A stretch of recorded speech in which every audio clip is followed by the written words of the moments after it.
Hello everyone, welcome to study squad. I am Shivani Chauhan. इस video में हम लोग देखेंगे क्लास 8 सिविक्स की बुक का चैप्टर 4 के क्वेश्चन आंसर्स सॉल्यूशंस देखेंगे हम। चैप्टर का नाम है understanding laws.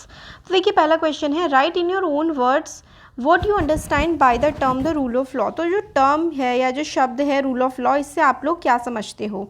In your response include a fictitious और real example of violation of the rule of law. तो आप अपना जो ये एग्जाम्पल दे रहे हैं, इसमें आप एक इंसिडेंस भी बताइए जिसमें आप देखते हैं कि लोग रूल ऑफ लॉ यानी कि कानून का पालन नहीं करते। तो इसका आंसर है, law is a system of rules usually imposed through a government और institution and is applied to govern a group of people. तो लॉ क्या होता है, कानून एक कानून क्या होता है, कुछ हमारे समाज में या फिर हमारी कंट्री में कुछ कानून बनाए गए हैं। उस कानून को किसने बनाया है, गवर्नमेंट ने बनाया है, या फिर कई बार हमारे स्कूल्स में या फिर हमारे कॉलेज वगैरह में भी रूल्स बनाए जाते हैं। उन रूल्स को फॉलो करना होता है ग्रुप ऑफ पीपल के द्वारा, लोगों के द्वारा जो वहाँ पर रह रहे हैं, काम कर रहे हैं, है ना। इससे क्या होता है, हमारे it shapes politics, economics and society in numerous ways. हमारे देश की जो पॉलिटिक्स है, हमारी जो देश में चल रहा है, पैसे से रिलेटेड चीज़ें या सोसाइटी में जो भी चल रहा है, हमारे कानून से काफ़ी ज़्यादा इन्फ्लुएंस होता है। Most common example of evolution of rule of law can be seen on roads. हम सड़कों पे देख सकते हैं कि लोग कैसे जो रोड के नियम का पालन नहीं करते हैं। Motorist and pedestrians do not follow traffic rules. Motorist यानी कि जो कार चला रहे हैं, बाइक वगैरह चला रहे हैं, वो ढंग से रूल्स फॉलो नहीं करते हैं, रेड लाइट को जंप कर देते हैं या फिर गलत लेन में चले जाते हैं। पेडेस्ट्रियंस कौन होते हैं, पैदल चलने वाले जो लोग होते हैं, वो भी कहीं भी चले जाते हैं और आगे बढ़ने से पहले इधर उधर देखते नहीं है। तो सब ढंग से फॉलो नहीं करते हैं लोग रूल्स। नेक्स्ट क्वेश्चन है, state two reason why historians refute the claim that British introduce the rule of law. तो रूल ऑफ लॉ का क्या मतलब है, मतलब कानून का शासन। कानून का शासन अंग्रेज़ों ने हमारे देश में लेके आए हैं, क्या ऐसा है। हमारे देश के हिस्टोरियंस तो नहीं मानते इस बात को। देखिए, इसका आंसर है, historians refute the claim that British introduce the rule of law in India. इसलिए मना करते हैं हमारे देश के historians. Sedition act of 1870। Sedition act का मतलब है, सेडिशन का क्या मतलब होता है, एक तरह से आप कह सकते हैं कि देशद्रोह कर रहे हैं, है ना।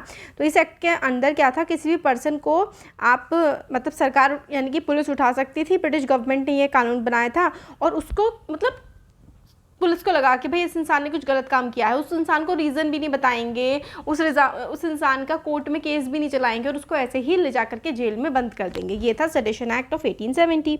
और इंडियन नेशनलिस्ट जो थे had played a major role या फिर important role in the development of legal sphere in British India. जब अंग्रेज़ भी थे ना हमारे देश में, फिर भी जो कानून जो बनते थे ना, उसमें हमारे देश के लोगों का भी काफ़ी ज़्यादा बड़ा रोल होता था। इसलिए हम ये तो नहीं कह सकते कि रूल ऑफ लॉ, सारा कानून वाली जो चीज़ें हैं, अंग्रेज़ ही हमारे देश में लेकर के आए हैं। नेक्स्ट क्वेश्चन है, reread the storyboard on how a new law on domestic violence got passed. Describe in your own words the different ways in which women groups worked to make this happen.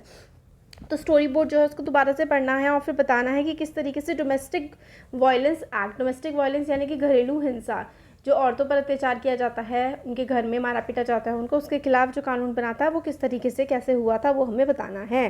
तो देखिए, इसमें क्या था, in a women's organisation some women complain that they were beaten, ill treated और abused in their homes. तो women organisation में women complain करती थी कि उनको घर में मारा पीटा जाता है, उनसे अच्छे से व्यवहार नहीं किया जाता।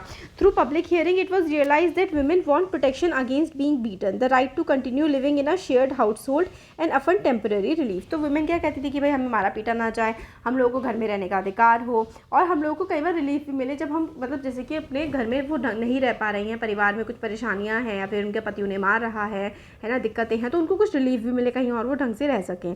The need for new laws was raised in different forums. The press conference was held to make the people aware of the need for a law against domestic violence. तो कानून बनाया जाए डोमेस्टिक वायलेंस के खिलाफ, ऐसा कहा गया। काफ़ी several women's organization, National Commission for Women made submissions to parliamentary standing, ये टू है, ठीक है, to parliamentary standing committee. Parliamentary standing committee क्या होती है, ऐसी कमेटी जो कानून बनाने से पहले ना कुछ लोगों की कमेटी बैठा दी जाती है कि भाई कानून को देखा जाए, उसको परखा जाए, फिर ही बनाया जाएगा। तो फिर नेशनल कमीशन फॉर वुमेन ने कुछ अपने प्रस्ताव दिए थे, है ना, कि पार्लियामेंट्री स्टैंडिंग कमेटी को। फिर standing committee submitted it's recommendation after being passed in both the houses of parliament. It was sent for assessment Assent to President. The Protection of Women from Domestic Violence Act came into effect in 2006. 2006 में domestic violence act के खिलाफ कानून, domestic violence के खिलाफ एक कानून आ गया था।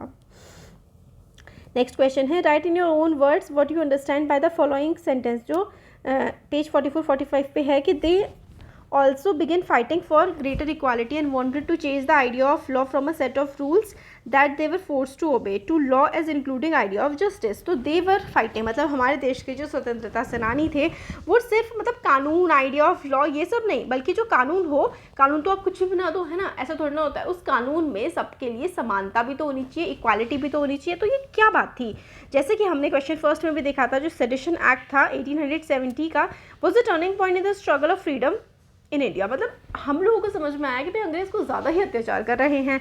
Indian nationalist begin protesting and criticising this arbitrary use of authority by British, they also begin fighting for greater equality. तो हमारे देश के जो स्वतंत्रता सेनानी थे, हमारे फ्रीडम फाइटर्स थे, उनको समझ आया कि अंग्रेज तो हम पे कुछ ज़्यादा ही अत्याचार कर रहे हैं, इस तरीके की चीज़ें उनको नहीं करनी चाहिए, इस तरीके के कानून कि भाई हमें कहीं से भी उठा सकते हैं, पुलिस कभी भी अरेस्ट कर सकते हैं, ये सब तो ऐसा नहीं चलना चाहिए, है ना। तो उन्होंने ग्रेटर इक्वालिटी के लिए यानी समानता के लिए लड़ाई लड़ना हमारे देश के फ्रीडम फाइटर्स ने शुरू कर दिया। By the end of 19th century Indians started using the law to defend their legal right. तो 19th सेंचुरी आते आते इंडियंस ने स्टार्ट किया था, मतलब डिफेंड करना, अपने हकों के लिए लड़ाई करना शुरू कर दिया था। इंडियन जजेस began to play a greater role in making decision. जो काफ़ी सारे जो सरकार में इंडिया के जजेस भी थे, है ना, तो उन्होंने भी काफ़ी ज़्यादा इंपॉर्टेंट रोल प्ले किया कि भाई सही कानून आए। Thus Indian played a major role in evolution of the rule of law during colonial period. तो इस तरीके से सिर्फ अंग्रेज़ों ने ही नहीं, हमारे देश के नागरिकों ने यानी कि इंडियंस ने भी काफ़ी इंपॉर्टेंट रोल प्ले किया था कानून बनाने में। तो ये हम लोगों के कुछ क्वेश्चंस थे इस चैप्टर का एक्सप्लेनेशन जो है वो लर्नर भी हमारे चैनल पे अवेलेबल है, यहाँ पे हमने इसके क्वेश्चन आंसर्स देख लिए हैं। अच्छा लगा है तो सब्सक्राइब करिए चैनल को, अपने फ्रेंड्स के साथ इसको शेयर करिए। Thank you.